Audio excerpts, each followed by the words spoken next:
This channel does not promote any violent, harmful, or illegal activities. All content provided by this channel is meant for an educational purpose only.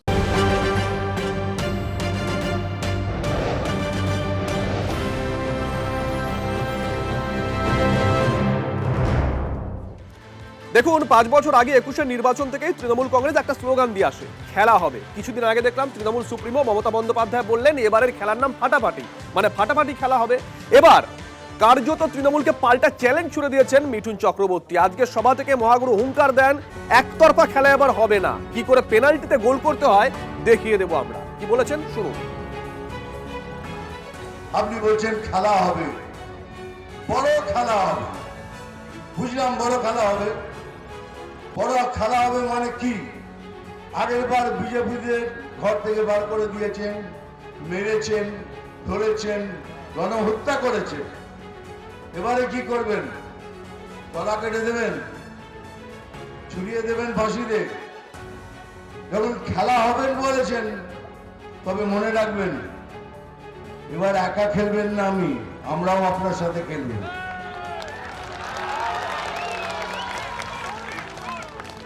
আমরা দুজনে মিলেমিশে মাঠে খেলবো, আর তারপরে পেনাল্টিতে বল বসে কি করে গোল করতে হয় সেটাও দেখিয়ে দেব।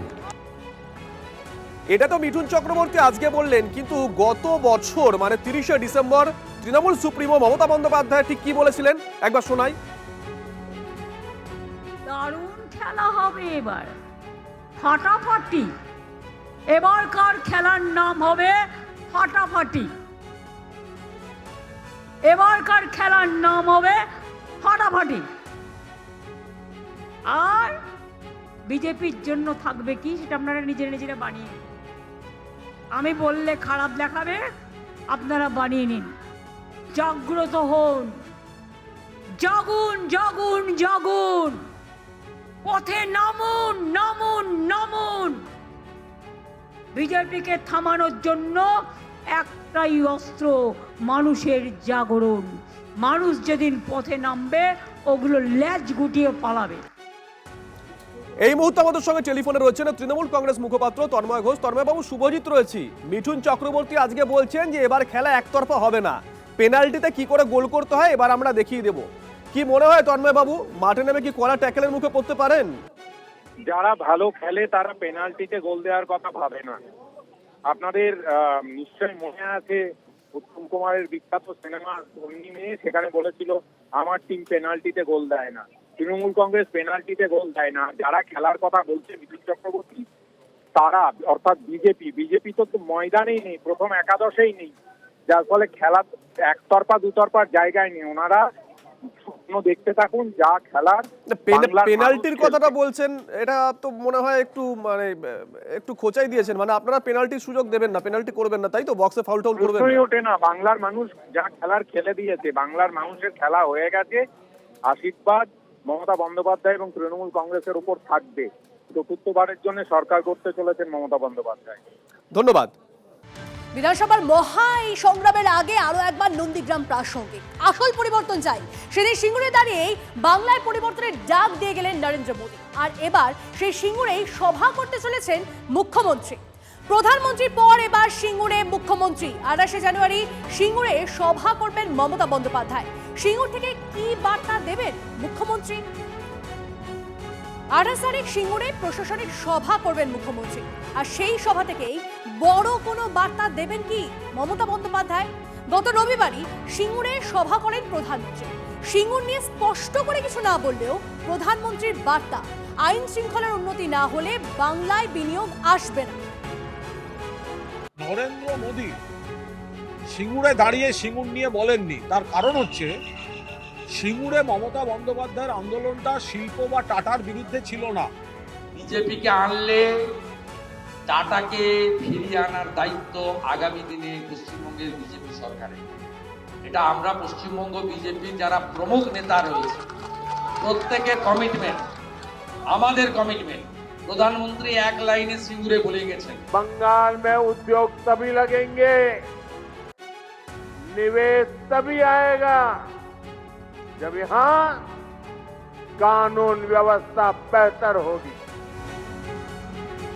18 জানুয়ারি প্রধানমন্ত্রী আর 28 তারিখ সিঙ্গুরে মুখ্যমন্ত্রী।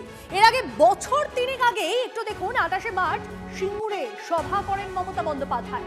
পঞ্চায়েত ভোটের ঠিক আগে কোনো নতুন আন্দোলন নয়, পথ বেঁধে দিতে রাজ্য সরকারের পথশ্রী, রাস্তাশ্রী এই প্রকল্পের সূচনা মুখ্যমন্ত্রীর হাতে। নিজের হাতে ইট সিমেন্টের গাঁথনি দেন। তারপর সেদিনও মুখ্যমন্ত্রীর মুখে ছিল এই সিঙ্গুর আন্দোলনের কথা। আমরা বারবার ফিরে আসি সিঙ্গুরে। আমরা সিঙ্গুরের অনেক উন্নয়নের কাজ হয়েছে, কৃষকদের জমি চাষযোগ্য ফিরিয়ে দেওয়া হয়েছে। আমরা কথা দিয়েছিলাম, কথা রেখেছি, এবং সুপ্রিম কোর্টও আমাদের দাবি সমর্থন করেছেন এবং কৃষকদের জমি অধিগ্রহণ জোর করে করা যাবে না, এই আইনটাই আমরা বদলে দিয়েছি। আর এই সিঙ্গুরে মমতা বন্দ্যোপাধ্যায়ের রাজনৈতিক জীবনের টার্নিং পয়েন্ট। তারপর থেকেই সিঙ্গুর তৃণমূলের শক্ত ঘাঁটি, কিন্তু ধীরে ধীরে তাতেও যে ফাটল ধরেছে। সিঙ্গুর আন্দোলনের অন্যতম নেতা মাস্টার মশাই রবীন্দ্রনাথ ভট্টাচার্য দল ছেড়ে বিজেপিতে গিয়েছিলেন। আর এখন সুকান্ত বাবুরা মমতা বন্দ্যোপাধ্যায়ের সেদিনের আন্দোলন নিয়ে প্রশ্ন তুলছেন।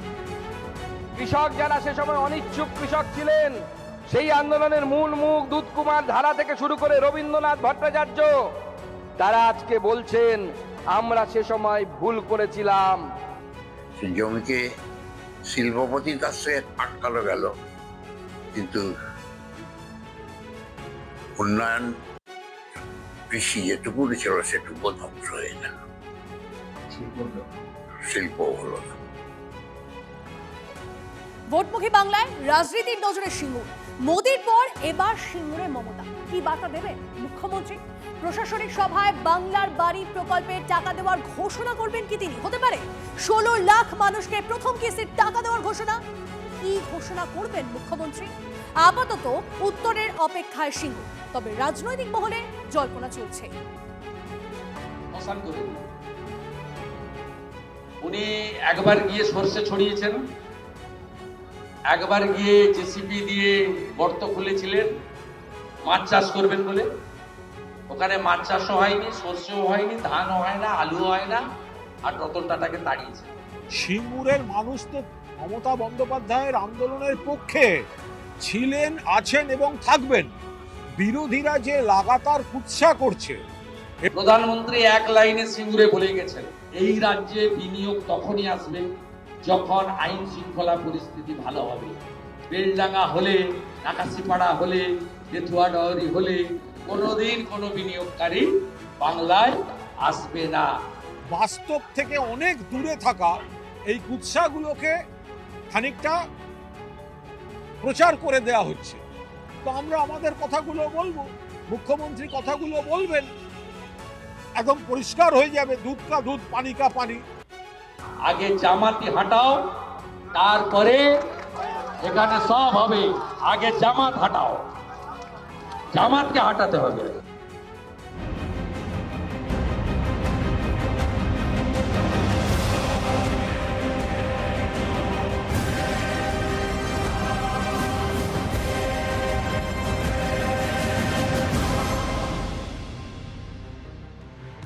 এবার নবীন হাতে পদ্ম।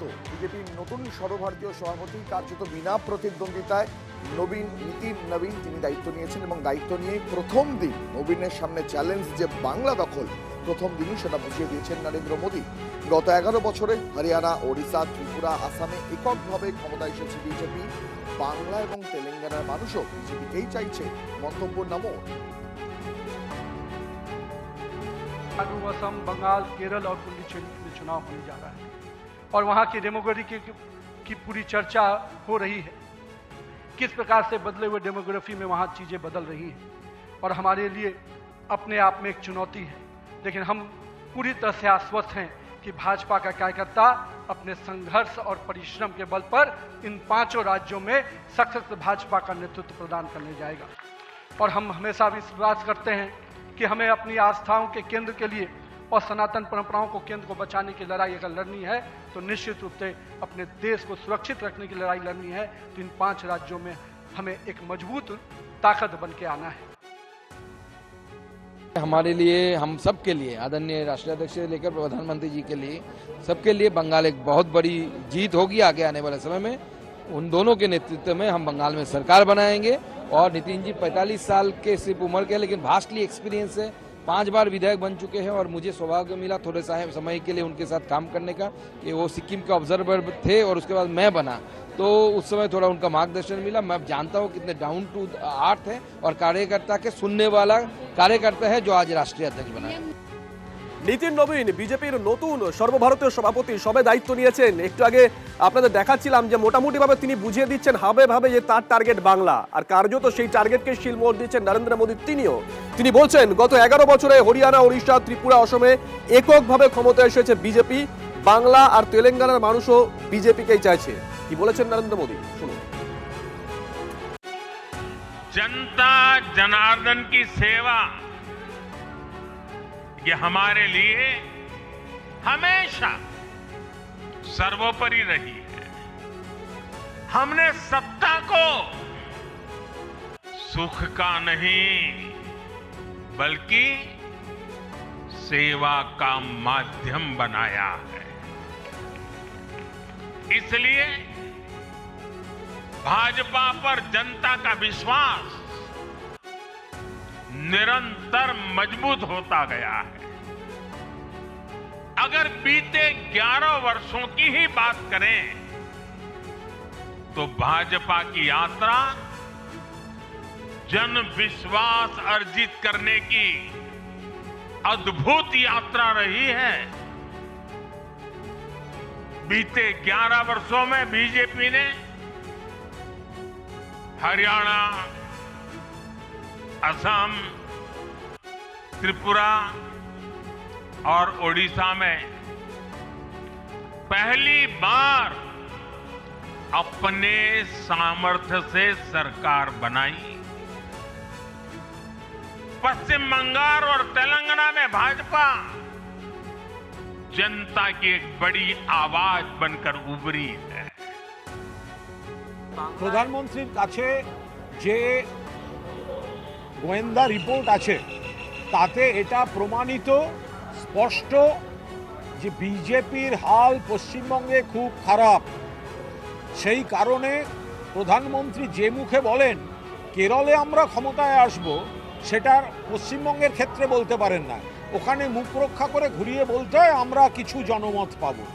অর্থাৎ পশ্চিমবঙ্গে আমরা ক্ষমতায় আসব সেই শব্দটা বলার জায়গায় উনি বা ওনার দল নেই, সেটা উনি সব থেকে ভালো জানেন। কলেজ পড়ুয়া খুনের ঘটনায় নতুন করে অগ্নিগর্ভ মাটিয়া, পঞ্চায়েতের তৃণমূল উপপ্রধানের গ্রেপ্তারের দাবিতে ফের বিক্ষোভ। কথা বলবো আমাদের প্রতিনিধি দীপঙ্করের সঙ্গে। দীপঙ্কর, এখন এই মুহূর্তে কি চলছে?